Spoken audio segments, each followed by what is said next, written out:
Kali ini kita akan membahas tentang sebuah topik yang begitu menarik, khususnya para anak-anak muda dalam memilih jodoh, memilih pasangan hidupnya.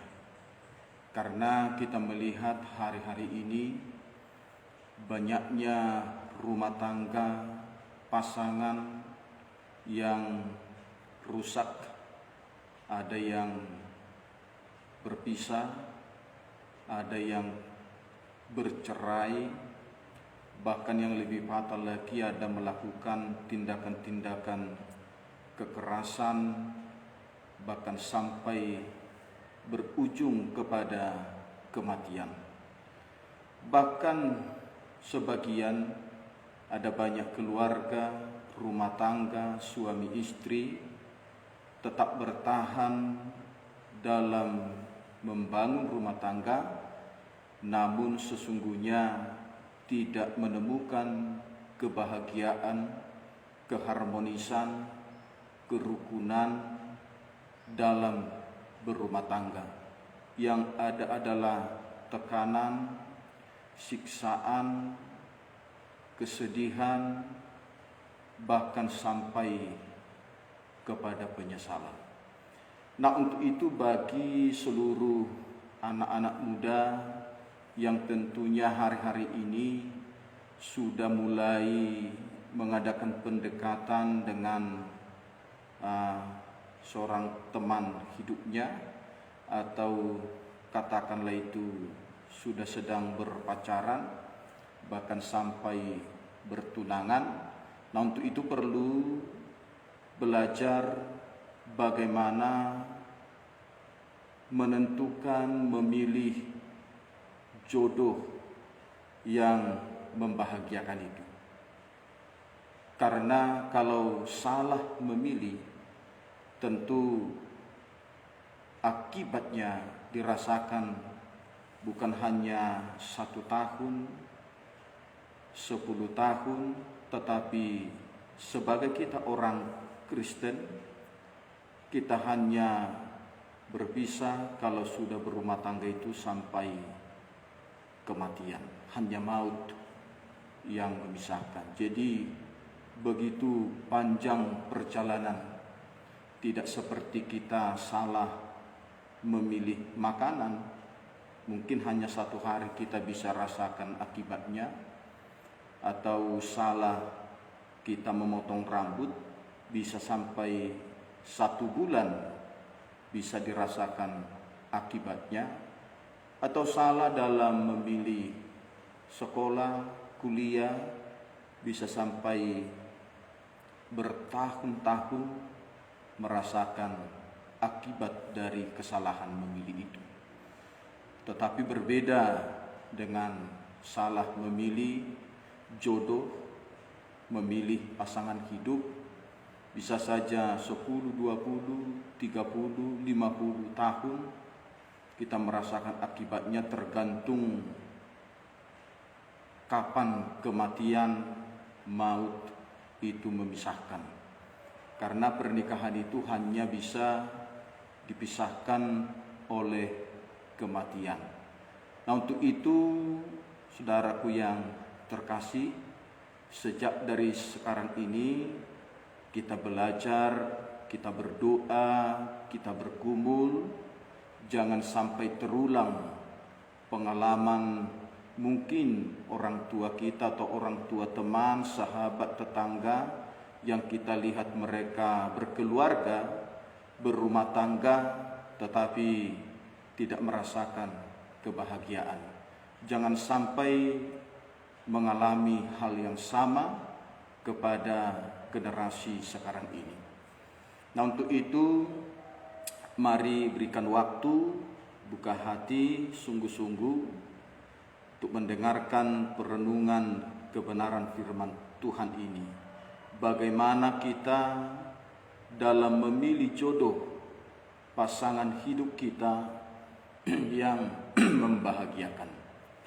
Nah, yang pertama tentu kembali kepada kebenaran firman Tuhan, karena kita adalah orang yang percaya kepada Tuhan, orang yang Kristen, tentu tidak menyimpang dari apa kata Alkitab tentang kita memilih jodoh kita.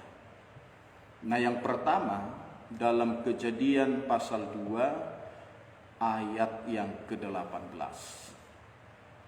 Apa yang dikatakan Tuhan dalam firman ini? Bahwa Tuhan berfirman, tidak baik manusia itu seorang diri saja. Aku akan menjadikan seorang penolong baginya yang sepadan dengan dia. Mari perhatikan kata yang sepadan, kata sepadan. Nah, Tuhan pada mulanya menciptakan manusia pertama, yaitu Adam. Adam itu laki-laki. Tuhan ciptakan Adam dari debu tanah. Tuhan menghembuskan napas kehidupan, lalu Adam menjadi manusia, hidup memiliki napas seperti Tuhan. Nah, pada waktu Tuhan menciptakan Adam dari debu tanah, Tuhan tidak menciptakan perempuan bersamaan dengan Tuhan menciptakan Adam. Tidak diciptakan sekaligus. Itulah makanya firman Tuhan katakan pada waktu Adam ada di Taman Eden, Adam melihat sekelilingnya. Binatang-binatang yang ada semua berpasang-pasangan. Katakanlah itu dia melihat ada singa, ada harimau, ada gajah, ada kuda, ada lembu, ada zebra, ada unta, ada monyet, semua berpasang-pasangan. Tidak ada yang tidak berpasang-pasangan, bahkan semua jenis burung. Nah, pada waktu Adam melihat itu, binatang ciptaan Tuhan berpasang-pasangan, sementara Adam melihat kepada dirinya sendiri, tidak menemukan ada pasangan dalam hidupnya. Dia hidup sendiri. Itu makanya dikatakan dalam firman itu, firman Tuhan berkata tidak baik manusia itu seorang diri. Nah, di saat itulah Tuhan menciptakan seorang perempuan penolong buat Adam. Nah, dikatakan yang sepadan. Jadi untuk memilih jodoh sesuai dengan kebenaran firman ini, harus jodoh kita itu yang sepadan dengan kita. Sepadan. Yang sehati. Ya, yang sehati. Sepadan itu bukan hanya cocok, bukan hanya serasi, bukan hanya seimbang, tetapi sepadan itu bicara sehati. Ya. Jadi jodoh kita itu harus yang sehati dengan kita, sepikir dengan kita, seperasaan dengan kita, sepenanggungan dengan kita. Sebab Hawa itu diciptakan Tuhan bukan dari tanah. Hawa itu diciptakan Tuhan dari tulang rusuk Adam, dari bagian diri Adam sendiri. Kita tahu tulang rusuk itu berada di tengah-tengah antara kepala dan kaki, itu dia berada di tengah-tengah. Jadi itu artinya bahwa pasangan kita itu harus yang sepadan. Ya, harus yang sepadan. Sehati, sepikir, sepenanggungan, seperasaan, sependeritaan. Pokoknya seperti apa yang kita alami, seperti apa yang terjadi dalam hidup kita. Dia harus bisa menyatu dengan kita. Tidak boleh ada dua hati, mendua hati, tapi sehati. Sehingga kalau kita sudah menjadi pasangan yang sepadan, maka tidak akan ada lagi kata yang saling menyalahkan, saling merendahkan. Tidak lagi kata ini salahmu, ini gara-gara kamu. Pokoknya dalam hal persoalan apapun, masalah sekecil apapun, tidak ada lagi kata mempersalahkan pasangan. Karena apa? Karena mereka sudah sehati. Mereka dua sudah menjadi satu. Sehati. Artinya kesalahan, kekurangan salah satu pasangan itu sudah menjadi kekurangan, kesalahan berdua, bersama. Baik dalam hal berkeluarga, tidak ada lagi perbedaan, pemisahan. Ini keluargaku, ini keluargamu, ke keluargaku ku buat yang terbaik, ke keluargamu ya buat yang terbaik. Tidak ada lagi hal yang seperti itu. Karena mereka sudah sehati. Tidak lagi berkata ini uangku, itu uangmu, ini milikku, itu milikmu, ini hartaku, itu hartamu. Tidak akan ada lagi hal yang demikian terjadi bila pasangan itu sudah sehati. Kalau sudah sehati, tidak ada lagi hati kepada yang lain. Kemanapun cantiknya, gantengnya laki-laki atau perempuan di luar sana, sewaktu sudah berumah tangga, tidak akan pernah ada lagi hati masing-masing pasangan beralih kepada yang lain. Karena mereka sudah sehati. Orang yang sehati itu hanya bisa dipisahkan oleh kematian. Harta, jabatan, kekayaan, apapun itu namanya, tidak akan lagi bisa dipisahkan pasangan itu. Karena pasangan itu sudah menyatu. Pasangan itu sudah sehati. Itu poin yang pertama, saudara. Jadi mari, makanya dalam hal memilih jodoh itu ada baiknya melewati proses berpacaran. Mengapa? Karena masa berpacaran itu kita akan bisa melihat, kita akan bisa menemukan, kita akan belajar apakah kita bisa sehati apa tidak, cocok, serasi, sependeritaan, sepenanggungan, atau hanya bertepuk sebelah tangan. Kita bisa menguji, kita bisa menilai. Dan bila selama berpacaran itu tidak ditemukan ada titik temu, artinya tidak bisa diajak sehati dalam sikap, perkataan, perbuatan. Selama berpacaran itu masih ada kesempatan untuk bisa mencari yang lain. Karena berpacaran itu tidak harus selalu menjadi menikah. Bahkan bertunangan sekalipun tidak sebuah jaminan harus menikah. Tapi bila sudah menikah, tidak boleh lagi berpisah.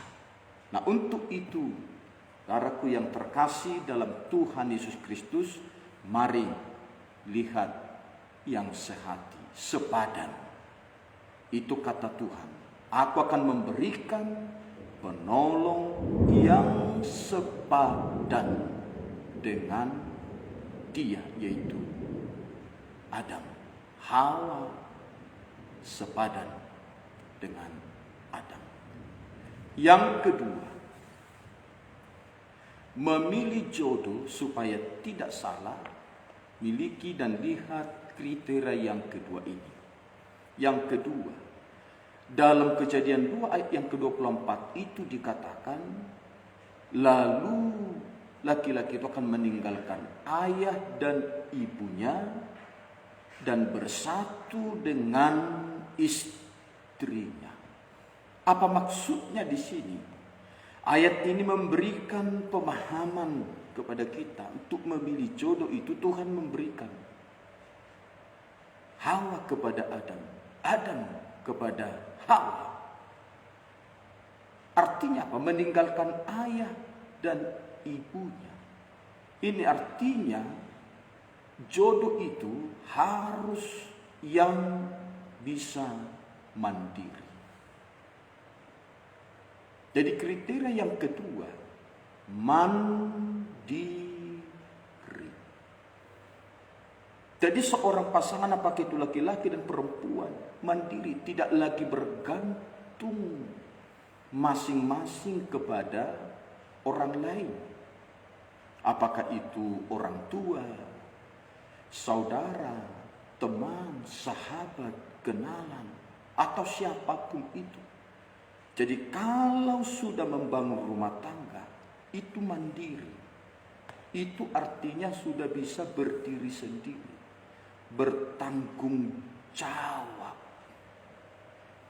Bertanggung jawab, tidak lagi bergantung kepada siapapun. Tidak lagi mengharapkan bantuan siapapun, apalagi orang tua. Kita sudah berumah tangga, berkeluarga, itu mandiri. Bertanggung jawab penuh tentang kelangsungan perjalanan rumah tangga itu. Kita bertanggung jawab dalam hal kebutuhan sehari-hari, dalam hal nanti kalau anak sudah ada biaya sekolah anak-anak, kebutuhan anak-anak, perkuliahannya, masalah kesehatan, masalah masa depan, bangun rumah, dan yang lain-lain. Dan yang lain-lain, mandiri. Jadi kalau masih bergantung, itu belum kriteria yang menjadi seorang atau jodoh. Ya. Nah, itu akan membuat sebuah masalah baru nanti dalam berumah tangga. Berharap bergantung kepada yang lain, kepada orang tua, sekalipun contohnya orang tuanya kaya raya, orang tuanya itu punya jabatan, orang hebat, dikenal, sehingga sedikit ada masalah hal dalam keuangan, ya mengadu kepada orang tua. Itu sudah tidak ya diperbolehkan. Kecuali orang tua itu yang memberi dengan sendirinya, yang membantu dengan sendirinya.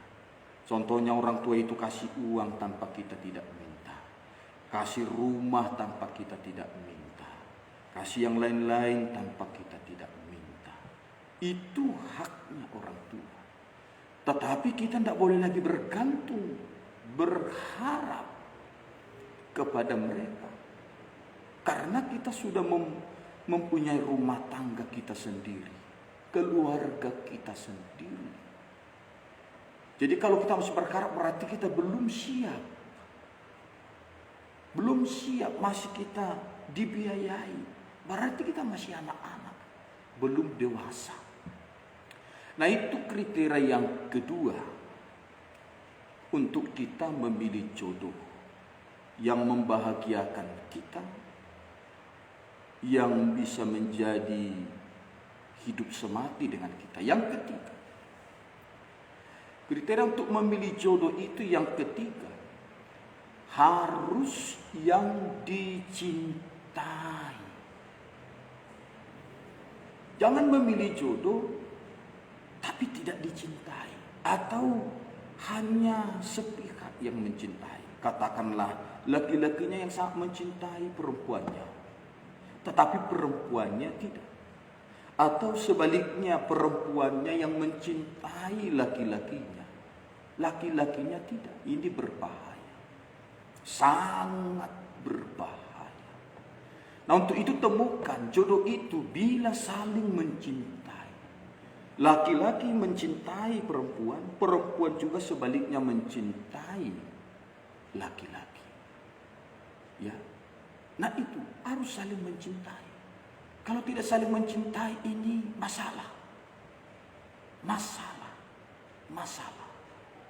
Makanya kita harus mencari orang, perempuan, laki-laki, pasangan jodoh yang kita sangat cintai.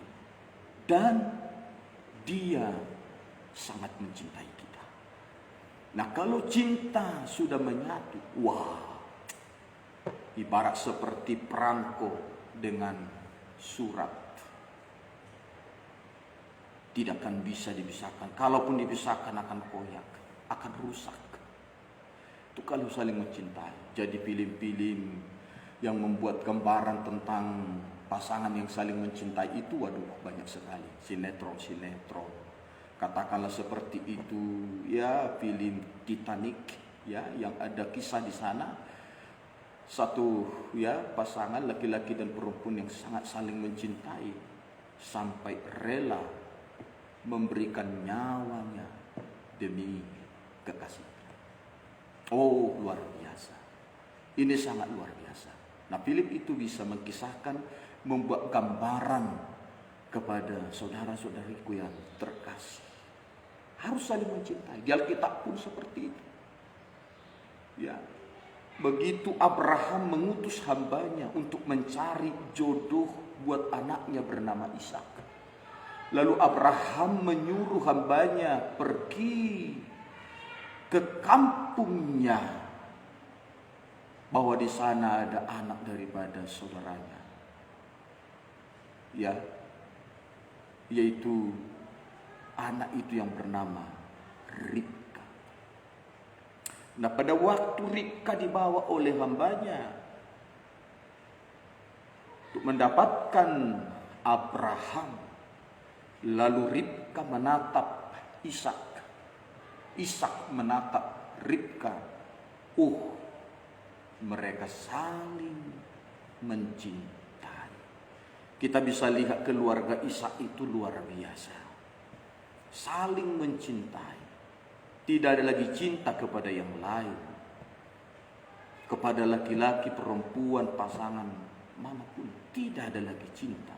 Mereka sudah saling mencintai. Cinta mereka tidak akan bisa dipisahkan. Jadi memilih jodoh itu harus yang saling mencintai. Kita mencintai dia, dia mencintai kita. Tidak boleh bertepuk sebelah tangan. Tidak boleh hanya sepihak. Jangan gara-gara cinta kita, nggak apa-apalah. Yang penting dia mau. Dia cinta apa tidak, itu tidak jadi persoalan. Penting aku sangat mencintainya. Segala usaha apapun aku harus lakukan. Aku mencintainya. Tapi ingat, dalam berjalannya rumah tangga itu akan menghadapi badai yang besar. Karena apa? Karena pasangan itu tidak saling mencintai. Bisa saja perempuan itu tidak bisa bertahan lama. Karena suami laki-laki yang dia nikahi itu bukanlah orang yang dicintainya. Itu pastikan. Jadi kalau belum saling mencintai, tunggu dulu. Pending dulu. Jangan paksakan. Jangan katakan cinta itu buta. Gak apa-apa. Asal dia mau. Jangan katakan seperti itu. Nikah itu, berumah tangga itu, jodoh itu harus saling mencintai. Yang keempat, dikatakan dalam 2 Korintus itu, hendaklah engkau kan menjadi pasangan yang seimbang. Iya. Pasangan yang seimbang. Jadi untuk kita memilih jodoh, dikatakan itu harus kita itu menjadi pasangan yang seimbang, ya. Dalam 2 Korintus 6 ayat 14, ya, katakanlah di situ seimbang, dia harus menjadi yang seiman, ya, seiman. Jadi kita harus pastikan jodoh kita itu harus orang-orang pribadi yang sungguh-sungguh takut akan Tuhan. Takut akan Tuhan. Takut akan Tuhan. Jadi lihat, ini kriteria yang paling utama dan terutama. Bila yang pertama tadi kita sudah sepadan, kita sudah mandiri dan kita saling mencintai, yang terakhir harus pasangan yang seiman. Pasangan yang seiman, pasangan yang takut akan Tuhan. Apapun yang terjadi, masalah sebesar apapun nanti dalam keluarga, dalam rumah tangga kita kelak, bila kita adalah pasangan yang takut Tuhan, pasangan yang beriman kepada Tuhan, Tuhan pasti tolong, Tuhan pasti bela. Seperti perkawinan di Kana, di mana Yesus diundang hadir di sana. Pesta itu mengalami masalah. Pesta itu mengalami kekurangan anggur. Tetapi karena Yesus diundang di sana, pasangan ini pasangan yang takut Tuhan, pasangan yang beriman kepada Tuhan, maka Tuhan membuat mujizat. Sehebat apapun pasangan pesta itu menyediakan anggur yang dibutuhkan kala itu, tidak akan pernah bisa mereka dapatkan anggur yang banyak, anggur dengan sangat cepat, tidak akan bisa. Dibutuhkan kekuatan, kemampuan di luar kita, yaitu mujizat, dan itu hanya mampu dilakukan oleh Tuhan kita Yesus Kristus. Untuk itu pastikan pasangan kita itu pasangan yang takut akan Tuhan. Bukan hanya ketampanan, kegantengan, tidak cukup hanya saling kita mencintai, tapi lihat dia adalah pribadi yang takut akan Tuhan. Bila sudah takut akan Tuhan, saya pastikan keluarga, rumah tangga itu pasti bahagia, pasti harmonis, pasti rukun, pasti diberkati Tuhan, pasti sehidup semati dalam nama Tuhan. Amin. Tuhan memberkati kita sekalian. Bila saudaraku diberkati lewat renungan ini, saudara bisa berbagi kepada yang lain, agar yang lain bisa memahami, mengetahui, memilih jodoh mereka tidak salah, tidak menyesal, tapi membahagiakan sampai sehidup.